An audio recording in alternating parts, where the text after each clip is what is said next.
Bienvenidos a Siguiendo las Huellas de Jesús de Nazaret.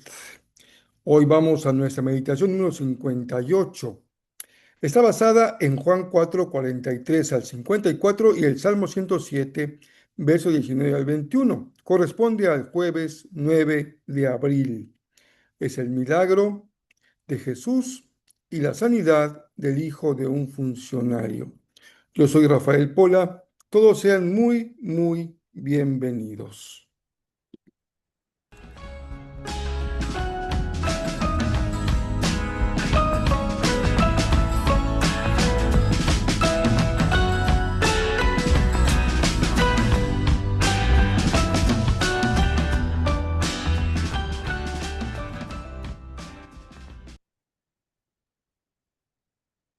En general, los que llamamos el calendario litúrgico o el calendario cristiano arranca allá en el mes de diciembre, prácticamente final de noviembre, con lo que denominamos la festividad o la fecha del Adviento y continúa. Y un evento muy importante es justamente la semana de Pasión, Muerte y Resurrección. Pero pareciera que acabando el domingo de Resurrección, como que la temática sobre Jesús ya se interrumpe. Creo que es una falla que debemos de tratar de cubrir poco a poco. Y me refiero a que la iglesia, cada creyente en lo personal, pueda entender y darle continuidad a lo que Jesús hizo después de haber resucitado y hasta su ascensión durante 40 días. Así que en estas meditaciones haremos un pequeño paréntesis al iniciar para compartirles algunos elementos básicos de lo que significa la estancia de Jesús en la tierra desde su resurrección hasta su ascensión. Y empezamos con la primera aparición. Una vez que Jesús se levanta de los muertos y abandona la tumba, hay una primera aparición a María Magdalena. Estamos en Juan 20, 11 al 18. Y qué interesante, ya hemos hablado en otras ocasiones de María Magdalena como la primera en algunas cosas, y en este caso sigue siendo la primera en relación con la resurrección. Leo el texto y no diré muchas cosas más, dado que el tiempo corre, pero sí conviene tener presentes estos acontecimientos. María se encontraba llorando fuera de la tumba, y mientras lloraba, se agachó y miró adentro. Vio a dos ángeles vestidos con vestiduras blancas, uno sentado a la cabecera y el otro a los pies, en el lugar donde había estado el cuerpo de Jesús. Apreciada mujer, ¿por qué lloras?, le preguntaron los ángeles. Porque se han llevado a mi señor, contestó ella, y no sé dónde lo han puesto. Dio la vuelta para irse y vio a alguien que estaba de pie allí. Era Jesús, pero ella no lo reconoció. Apreciada mujer, ¿por qué lloras?, le preguntó Jesús. ¿A quién buscas?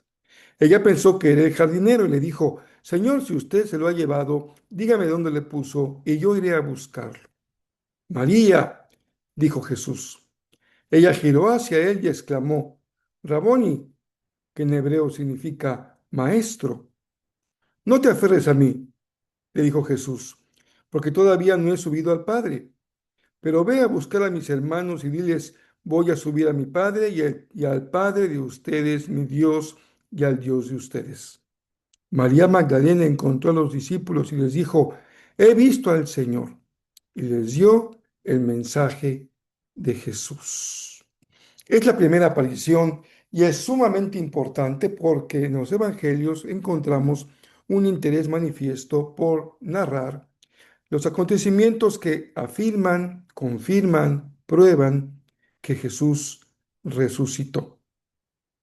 Escuchaba a alguien decir en estos días: no es lo mismo adorar a un Cristo que se quedó en la cruz, a un Cristo que se levantó de los muertos, a un Cristo vivo. Esta es la primera de las escenas en las que se confirma la resurrección de Jesús, los eventos que van desde que abandona la tumba hasta su ascensión al cielo 40 días después. Vamos al texto de hoy. Seguimos con Juan 4, 43 al 54. Leamos el texto bíblico que dice, pasados los 2 días, Jesús siguió camino a Galilea. Él mismo había declarado que un profeta no recibe honra en su propio pueblo. Sin embargo, los galileos lo recibieron bien, porque habían estado en Jerusalén durante la celebración de la Pascua y habían visto todo lo que él hizo allí. Recuerden que Jesús, de acuerdo a la narración de Juan, parte de Judea hacia Galilea, que es la otra región donde él tenía su lugar de residencia. En su paso por Galilea, Jesús llegó a Caná. Juan nos recuerda, donde había convertido el agua en vino, su primer señal o su primer milagro. Cerca de allí, en la ciudad marítima donde él vivía, en Capernaum, había un funcionario de gobierno que tenía un hijo muy enfermo. Cuando supo que Jesús había ido de Judea a Galilea, fue a verlo y le rogó que se dirigiera a Capernaum para sanar a su hijo, quien estaba al borde de la muerte. Jesús le preguntó, ¿acaso nunca van a creer en mí a menos que vean señales milagrosas y maravillas? Señor, por favor, suplicó el funcionario, ven ahora mismo antes de que mi hijito se muera. Entonces Jesús le dijo, vuelve a tu casa, tu hijo vivirá. Y el hombre creyó lo que Jesús le dijo y emprendió el regreso a su casa. Mientras el funcionario iba en camino, algunos de sus sirvientes salieron a su encuentro con la noticia de que su hijo estaba vivo y sano. Él les preguntó a qué hora el niño había comenzado a mejorar y ellos le contestaron ayer, a la 1 de la tarde. La fiebre de pronto se le fue. Entonces el padre se dio cuenta de que la sanidad había ocurrido en el mismo instante en que Jesús le había dicho, tu hijo vivirá. Y tanto él como todos los de su casa creyeron en Jesús. Esa fue la segunda señal milagrosa que hizo Jesús en Galilea al volver de Judea. Recuerden que la primera porción del Evangelio de Juan se le conoce como el libro de las señales, en las que Juan ha escogido 7 señales de importancia superior respecto a el anuncio de Jesús como Mesías, como el Hijo del Hombre. La segunda es esta, cuando Jesús sana al hijo de un funcionario público de Capernaum. Pero la importancia de la señal tiene varios elementos que trataré de explicar ahora enseguida. Reconozcamos, sin embargo, antes de que entremos de lleno al texto bíblico, que hasta nuestros días seguir a Jesús significa creer en Jesús. Nadie puede decir que es un seguidor de Jesús si no ha depositado su fe en Jesús. Y la fe, ayer y hoy, como lo vemos en los evangelios, sigue siendo un gran desafío. Uno de mis profesores en la universidad, que además de filósofo era también un sacerdote, participando en una mesa redonda sobre filosofía de la religión, señaló que él podría presentarle a un ateo o a un agnóstico el mejor argumento respecto a la existencia de Dios, un argumento muy robusto. Y sin embargo, su contrincante, el ateo o el agnóstico, no creería necesariamente por la fuerza del argumento. Lo que él estaba diciendo y que coincidimos en general es que en relación con la fe en Dios no se trata de argumentar, se trata de hacer lo que Jesús nos dijo, proclamar las buenas nuevas y esperar a que el que escucha las buenas noticias responda con fe. Esas buenas noticias son verbales. Jesús predicaba el Evangelio del Reino. Jesús enseñaba el Evangelio del Reino, pero también las buenas noticias son señales. Su tarea al sanar enfermos, su tarea al liberar oprimidos, su tarea al distribuir el pan y multiplicar los peces, son señales del reino de Dios y deben ser consideradas parte de la proclamación del reino de Dios. Como hemos leído en los evangelios, las primeras respuestas de fe fueron el resultado de las señales. La gente veía lo que Jesús hacía y dicen los evangelios que creían. Veían prodigios que el maestro hacía. Pero en este pasaje es importante porque ya Juan anticipa uno de los elementos centrales en el Evangelio y en el resto del Nuevo Testamento respecto al desafío de creer a la fe. Veremos con más claridad cada vez que la enseñanza de la palabra consiste en que la fe depende de escuchar y creer el anuncio de las buenas nuevas. Juan lo dice de una manera muy sencilla en esta misma historia. Dice, el hombre creyó lo que Jesús le dijo. Antes de ver a su hijo sano, este hombre escuchó el mensaje de Jesús y creyó en la palabra de Jesús. Recuerda, la fe viene del oír la palabra. La fe no se sostiene solo en lo que la vista nos ofrece, en lo que los datos de los sentidos nos proporcionan, lo que podemos escuchar, oír, gustar, mirar. Es ese ejercicio de la palabra que penetra el corazón. El padre creyó y su hijo se sanó. Este es tu desafío para hoy, para esta semana ya posterior a la semana de Pascua, a la semana de pasión, muerte y resurrección. El padre creyó y su hijo se sanó. Hay seguramente algún aspecto en tu vida, algún área, alguna necesidad en la que estás siendo desafiado a creer. El núcleo del mensaje está en creer. Es por ello que Jesús proclama el Evangelio del Reino mediante palabras y mediante señales. Pero la prioridad la tiene la palabra y mucho más la tendrá cuando Jesús, una vez que ha ascendido al cielo, ya no podrá seguir haciendo milagros personalmente entre sus seguidores. Porque las señales, además, pueden ser confusas. Las señales pueden ser fantasiosas. Las señales pueden ser falsas.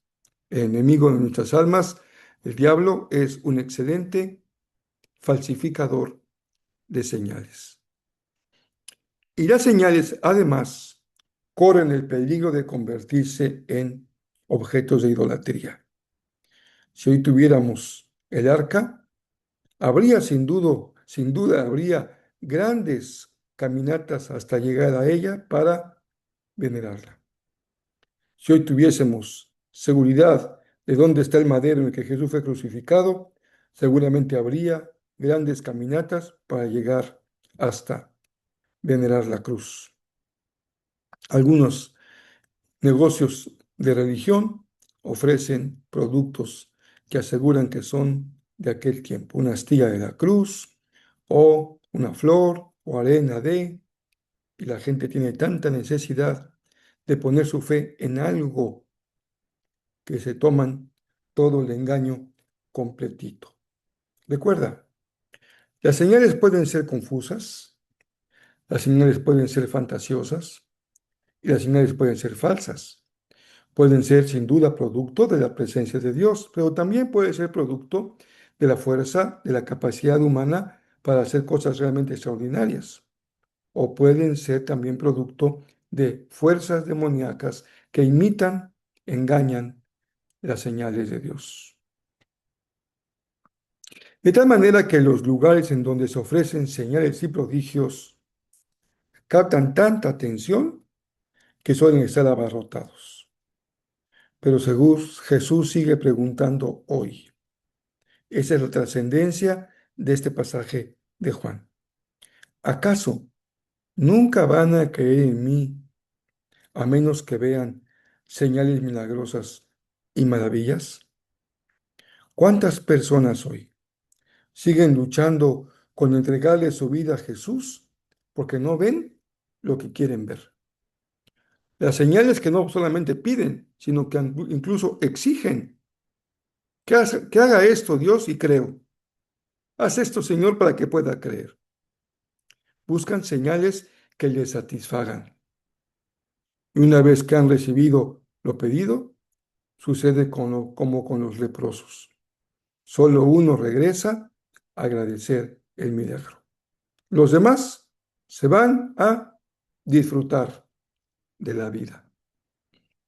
Hay muchas personas que pueden experimentar cosas grandiosas de Dios y sin embargo no creen.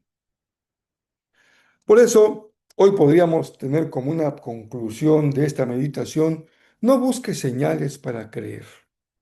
Por el contrario, como veremos al final del Evangelio de Marcos, si tú crees, las señales te seguirán.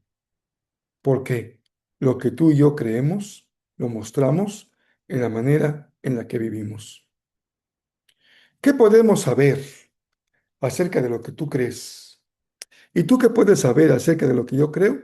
Simplemente observa las señales de nuestra vida. Hoy no leemos el Salmo porque tuvimos esta parte de preámbulo con la resurrección de Jesús y hasta su ascensión, y pasamos entonces hasta la frase memorable.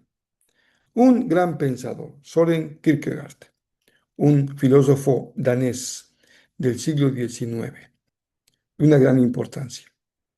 Tenía un interés profundo en el aspecto espiritual del ser humano y se le conoce por la expresión el salto de la fe, el cual sostiene que la relación con lo divino trasciende nuestra lógica racional, exigiendo un compromiso apasionado y personal que define la verdadera identidad del ser humano. Bueno, Kierkegaard dijo: creer es estar en camino con la sola fuerza de la palabra, cuando todo lo visible parece decir que nada ha cambiado. Les envío un abrazo muy cariñoso. Mañana continuamos con nuestras meditaciones sobre las huellas de Jesús.